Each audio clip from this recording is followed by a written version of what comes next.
കലവൂർ സുഭദ്ര കൊലക്കേസിൽ പ്രതികളായ മാത്യൂസ് ശർമ്മള എന്നിവരുമായി അന്വേഷണ സംഘം തെളിവെടുപ്പ് നടത്തുന്നു. സുഭദ്രയെ കൊലപ്പെടുത്തി കുഴിച്ചിട്ട നിലയിൽ കണ്ടെത്തിയ കലവൂർ കൂർത്തശ്ശേരിയിൽ എത്തിച്ചാണ് തെളിവെടുപ്പ്. നിഷാദ് ദിലീപ് ചേരുന്നുണ്ട്. നിഷാദ്, തെളിവെടുപ്പ് ആരംഭിച്ചോ? വിവരങ്ങൾ എന്തൊക്കെയാണ്? ലക്ഷ്മി, അല്പസമയം മുമ്പാണ് സുഭദ്ര വധക്കേസിലെ പ്രതികളായ മാത്യൂസിനെയും ശർമ്മലയെയും കലവൂർ കോർത്തുശ്ശേരിയിലെ വീട്ടിലെത്തിച്ചത്. സുഭദ്രയെ കുഴിച്ചിട്ട സ്ഥലം, അതായത് ഈ കോർത്തുശ്ശേരിയിലെ വീടിന് പിൻവശത്തെത്തിയ കുഴിച്ചിട്ട സ്ഥലത്ത് ആദ്യം മാത്യൂസുമായി വന്നാണ് പോലീസ് കാര്യങ്ങൾ ചോദിച്ചറിഞ്ഞത്. ഏത് രീതിയിലാണ് സുഭദ്രയെ കൊലപ്പെടുത്തിയതെന്നും എങ്ങനെയാണ് കൊലപാതകം നടത്തിയതെന്നും അടക്കമുള്ള ഏത് രീതിയിലാണ് മറവ് ചെയ്തതെന്നും അടക്കമുള്ള കാര്യങ്ങൾ പോലീസിന് കൃത്യമായി തന്നെ മാത്യൂസ് വിശദീകരിച്ചു കൊടുത്തിട്ടുണ്ട്.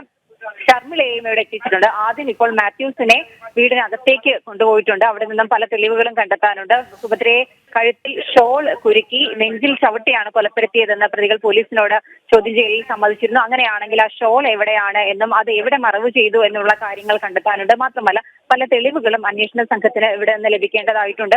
ഏത് രീതിയിലാണ് കൊലപാതകം നടത്തിയത്? ഈ കൊലപാതകം നടത്തിയതിനു ശേഷം ആദ്യം സുഭദ്രയുടെ മൃതദേഹം ഇവരുടെ വീടിന്റെ ഒരു മുറിയിൽ തന്നെയായിരുന്നു ഒളിപ്പിച്ചിരുന്നത്. അത് ഏത് രീതിയിലാണ് അത് അവർക്ക് കണ്ടെത്തേണ്ടതുണ്ട്. മാത്രമല്ല സുഭദ്ര കൊണ്ടുവന്ന സാധനങ്ങൾ ഉണ്ടായിരുന്നു. സുഭദ്ര ഇവരുടെ വീട്ടിൽ താമസിക്കാനായി എത്തിയപ്പോൾ കൊണ്ടുവന്ന ബാഗ് അടക്കമുള്ള സാധനങ്ങളുണ്ട്. അത് ഏത് രീതിയിലാണ് പ്രതികൾ നശിപ്പിച്ചിരിക്കുന്നത്? ആ കാര്യങ്ങളൊക്കെ തന്നെ പോലീസിന് കണ്ടെത്തേണ്ടതായിട്ടുണ്ട്. തെളിവുകൾ ശേഖരിക്കുക എന്നതാണ് ഇന്നത്തെ ഈ തെളിവെടുപ്പിന്റെ പ്രധാന ഉദ്ദേശം തന്നെ. അത്തരത്തിൽ മാത്യൂസിനെ ഇപ്പോൾ ഈ സുഭദ്രയെ കുഴിച്ചിട്ട സ്ഥലത്തും ഒപ്പം തന്നെ അവരുടെ വീടിന് അകത്തേക്കും കൊണ്ടുപോയിട്ടുണ്ട്. കുഴിച്ചിട്ട രീതി എങ്ങനെയാണ് എന്ന് മാത്യൂസ് അന്വേഷണ സംഘത്തിന് വിശദീകരിച്ചു കൊടുത്തിട്ടുണ്ട്. ഒപ്പം തന്നെ വീടിനകത്തേക്ക് കയറി തെളിവുകൾ ശേഖരിക്കുന്ന നടപടികൾ പോലീസ് തുടരുകയാണ്. ഒപ്പം ശർമ്മലയെയും ഇവിടെ എത്തിച്ചിട്ടുണ്ട്. ശർമ്മലയെ വീടിന് പുറത്ത് തന്നെയാണ് നിർത്തിയിട്ടുള്ളത്. മാത്യൂസിനെ എത്തിച്ച് അകത്തുള്ള തെളിവെടുപ്പ് പൂർത്തിയായതിനു ശേഷം ആയിരിക്കും ശർമ്മലയെ അകത്തേക്ക് കൊണ്ടുപോവുക. എന്തായാലും ഈ ഒരു കൊലപാതകം എങ്ങനെയാണ് പ്രതികൾ നടത്തിയത്, ഇവർക്ക് മറ്റാരെങ്കിലും സഹായത്തിനുണ്ടായിരുന്നു എന്ന കാര്യങ്ങളൊക്കെ പോലീസിനെ വ്യക്തമായി തന്നെ തെളിയിക്കേണ്ടതുണ്ട്. അതുകൊണ്ട് ഈ രണ്ട് പ്രതികളെയും പ്രത്യേകമായിട്ടായിരിക്കും ഈ വീടിനകത്തേക്ക് കൊണ്ടുപോവുക. ഇത്തരത്തിൽ പ്രതികൾ എത്തുന്ന വാർത്ത മാധ്യമങ്ങളിലൂടെ അറിഞ്ഞു തന്നെ ഇവിടെ നിരവധി നാട്ടുകാരും പ്രദേശവാസികളും ഒക്കെ തന്നെ ഇവിടെ തടിച്ചുകൂടിയിട്ടുണ്ട്.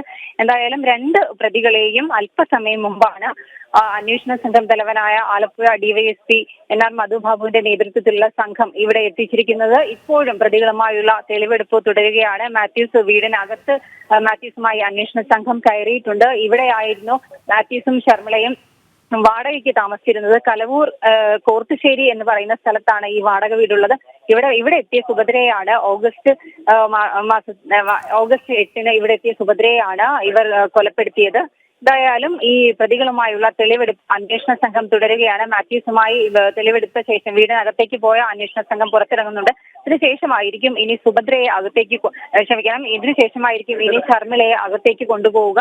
ശർമ്മലയുമായി പോലീസ് സംഘം ഈ അകത്തേക്ക് പോകും. അതിനുവേണ്ടിയാണ് ഇവരെ ഇപ്പോൾ പോലീസിന്റെ കാവലിൽ തന്നെ പുറത്ത് നിർത്തിയിട്ടുണ്ട്. മാത്യൂസുമായുള്ള തെളിവെടുപ്പ് കഴിഞ്ഞതിന് ശേഷം ശർമ്മലയെ അകത്തേക്ക് പ്രവേശിക്കാനുള്ള തീരുമാനത്തിലാണ് അന്വേഷണ സംഘം ഉള്ളത്. തെളിവെടുപ്പ് ഇപ്പോഴും തുടരുകയാണ്. ഇനി പല സാധനങ്ങളും ഏത് രീതിയിലാണ് ഇവരെ കൊലപ്പെടുത്തിയിട്ടുണ്ടെങ്കിൽ കൊലപാതകത്തിന് എന്തെങ്കിലും ആയുധങ്ങൾ ഉപയോഗിച്ചിട്ടുണ്ടോ, അക്കാര്യങ്ങളൊക്കെ പോലീസിന് കണ്ടെത്തേണ്ടതായിട്ടുണ്ട്. സുഭദ്രയെ കഴുത്തിൽ കുരുക്കി കൊലപ്പെടുത്തിയ ഷോള് കണ്ടെത്തണം. മാത്രമല്ല ഷോള് ഏതെങ്കിലും രീതിയിൽ നശിപ്പിച്ചിട്ടുണ്ടെങ്കിൽ അത് എങ്ങനെയാണ് എന്ന് ചോദിച്ചറിയേണ്ടതുണ്ട്. അത്തരത്തിൽ ഉള്ള നടപടികളൊക്കെയാണ് ഇനി ഈ തെളിവെടുപ്പുമായി ബന്ധപ്പെട്ട അന്വേഷണ സംഘം ഉദ്ദേശിക്കുന്നത്. അതിനുശേഷം ഈ സുഭദ്രയുടെ സ്വർണ്ണാഭരണങ്ങൾ വിറ്റു എന്ന പ്രതികൾ പറഞ്ഞ ഉടുപ്പിയിലും ഒപ്പം തന്നെ ആലപ്പുഴയിലും കൊണ്ടുപോയി തെളിവെടുപ്പ് നടത്തേണ്ടതുണ്ട്. കോടതി 8 ദിവസത്തേക്കാണ് ഈ പ്രതികളെ പോലീസിന്റെ കസ്റ്റഡിയിൽ വിട്ടുകൊടുത്തിരിക്കുന്നത്. തെളിവെടുപ്പ് ഇപ്പോഴും തുടരുകയാണ്. ശരി.